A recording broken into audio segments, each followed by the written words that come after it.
18 నెలల కాలంగా ఈ రాష్ట్రంలో జరుగుతున్న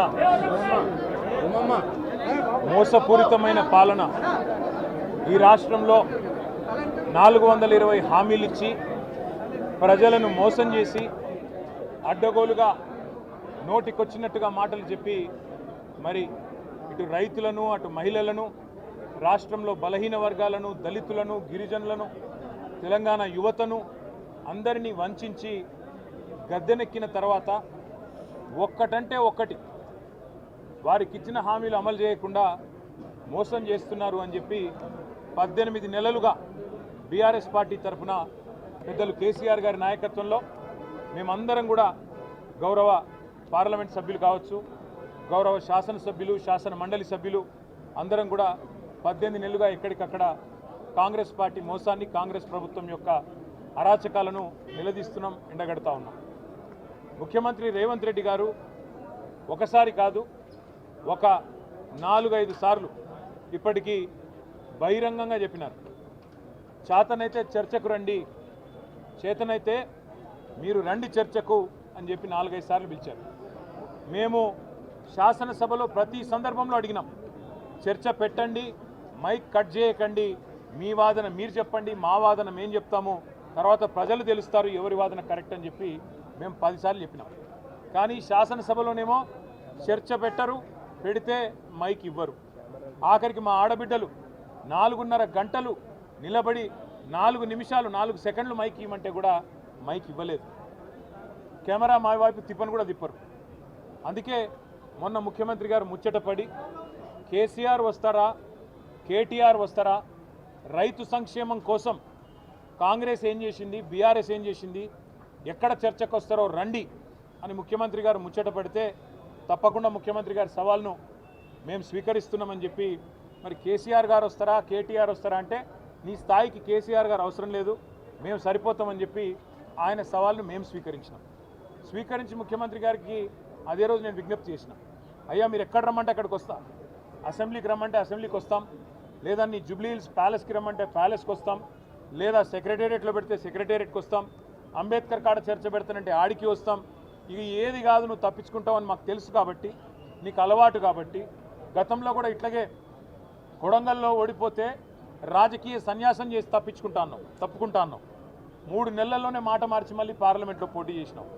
అట్లాగే హైదరాబాద్ GHMCలో బీఆర్ఎస్ కనుక సొంతంగా గెలిస్తే నేను రాజకీయాలు సన్యాసం తీసుకుంటాను, అప్పుడు మాట తప్పినావు.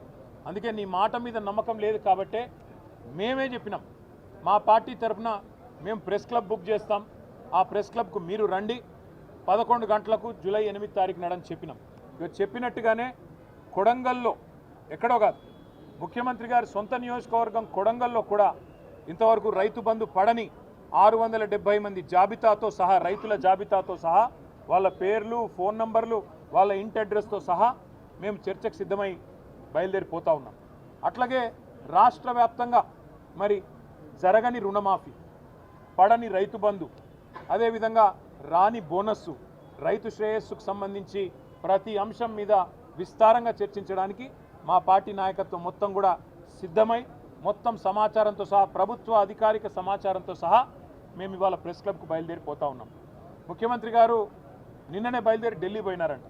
మేము అనుకున్నాం వస్తారేమో అనుకున్నాం, ఆయనే ముచ్చటపడి పిలిచిండు కదా వస్తారేమో అనుకున్నాం, రావడం లేదని నేను అనుకుంటా ఉన్నాను, ఎందుకంటే ఢిల్లీలో ఉన్నానని చెప్తున్నారు.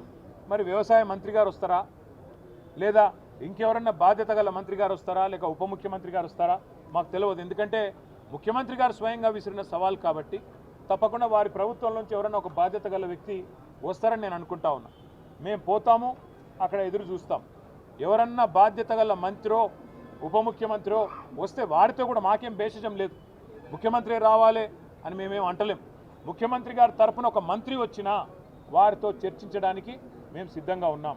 ఎందుకంటే ఈ ఇంపార్టెంట్ సబ్జెక్ట్, రైతుల సబ్జెక్ట్ కానీ, తెలంగాణ యువత సబ్జెక్ట్ కానీ, 2 లక్షల ఉద్యోగాలు ఇస్తానని చెప్పి అశోక్ నగర్లో ఛాయ్ అడ్డా మీద ఛాయ్ దాక్కుంటా రాహుల్ గాంధీ గారు స్వయంగా ఇచ్చిన మాట మీద కూడా చర్చించడానికి సిద్ధమా అని ముఖ్యమంత్రి గారు అన్నారు. దాని గురించి కూడా మేము సిద్ధమే. అందుకే ఇవాళ మేమందరం కూడా కదిలి ప్రెస్ క్లబ్కి పోతా ఉన్నాం. అక్కడ ఎవరో ఒక మంత్రి గారు, బాధ్యత గల మంత్రి గారు వచ్చినా చర్చించడానికి మేము సిద్ధంగానే ఉన్నామని చెప్పి తెలియజేస్తూ మరి ముఖ్యమంత్రి గారు మాట నిలుపుకొని తప్పకుండా హాజరు కావాలని, ఇవాళ హాజరు కాలేని పక్షంలో మరొక రోజు వారు ఏ స్థలం చెప్పినా, ఏ తేదీ చెప్పినా, ఏ రోజు చెప్పినా, ఏ డేటు ఏ టైం చెప్పినా తప్పకుండా మేము వస్తాము మా పార్టీ తరఫున మళ్ళొకసారి వారి సవాల్ను స్వీకరిస్తూ వారికి విజ్ఞప్తి చేస్తూ చర్చలో తప్పకుండా ఎవరైనా మంత్రి గారు వస్తే వారికి కూడా ముఖ్యమంత్రి గారికి చెప్పాలనుకున్న అన్ని విషయాలు, రాష్ట్రంలో రైతులకు జరుగుతున్న మోసాలు, రాష్ట్రంలో రైతులకు చేస్తున్న అన్యాయం మీద వివరించి చెప్పడానికి మేము సిద్ధంగా ఉన్నామని మళ్ళొకసారి తెలియజేస్తాం.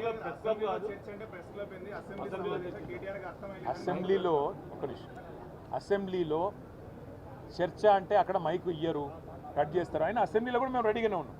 మైక్ కట్ కాకుండా, మైక్ కట్ చేయకుండా మా వాదన మమ్మల్ని వినిపించే అవకాశం ఇవ్వనండి. కెమెరా మాదికు పెట్టరు, మైక్ కట్ చేస్తారు.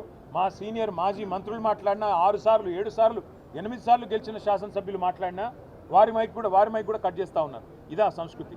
అసెంబ్లీలో స్పీకర్ గారిని పాపం ఆయనని ఇబ్బంది పెడుతూ, అందుకే మేమేమనుకున్నామంటే గతంలో ఇదే రేవంత్ రెడ్డి గారు ప్రెస్ క్లబ్ కూడా మంచి వేదికనే, అది ప్రెస్ వాళ్ళ చేతుల్లో ఉన్న వేదిక, అదేమి ఎవరో మేమేదో ఏర్పాటు చేసిన వేదిక కాదు, ఒక న్యూట్రల్ వేదిక. మరి అసెంబ్లీలో ఎట్లాగో అసెంబ్లీ సమావేశం కూడా పెడతలేరు. మేము అడిగినాం గతంలో ఫార్ములా ఈ మీద చర్చ పెడితే అసెంబ్లీలో పెట్టమని అడిగినాం, పెట్టలేదు. ఆ రోజు ఫార్ములా ఈ మీద చర్చ లేదు, ఈరోజు ఫార్మర్ మీద చర్చ లేదు, ఎక్కడ అసెంబ్లీలో చర్చకు కూడా అవకాశం లేకుండా చేస్తూ ఉన్నారు. కాబట్టే మరి ప్రెస్ క్లబ్ అయినా రెడీ, రేపు అసెంబ్లీలో పెడతాను ముఖ్యమంత్రి గారు మాటిస్తే, మైక్ కట్ చేయకుండా స్పీకర్ గారు కనుక మాటిస్తే తప్పకుండా మా పార్టీ తరఫున మేము మాట్లాడతాం, వారి ఛాలెంజ్ స్వీకరిస్తాం. ఇప్పుడు కేసీఆర్ గారే నడుపుతున్నారా ప్రభుత్వాన్ని, లేక ఇంకెవరైనా నడుపుతున్నారా మాకే తెలియదు. ఇప్పుడు కేసీఆరే అసెంబ్లీ పెట్టాలి, కేసీఆరే నిర్ణయాలు చెప్పాలి, కేసీఆరే ముందు చెప్పాలి ఏదైనా సరే. మరి మీకు కదా ప్రజలు ఓట్లేసింది, మీకు కదా 420 హామీలు, మీరిచ్చిన హామీల ఆధారంగా కదా ప్రజలు ఓట్లేసింది. కాబట్టి నీకు చేతనైతే ప్రభుత్వాన్ని నడుపు, లేదా తప్పుకో కేసీఆర్ గారికి అప్పచెప్పు, ఏం చేయాలో మేము చేసి చూపెట్టాం. Thank you. రారు అని ముందే మీరే డిసైడ్ అయిపోయినరా? పారిపోయిందా?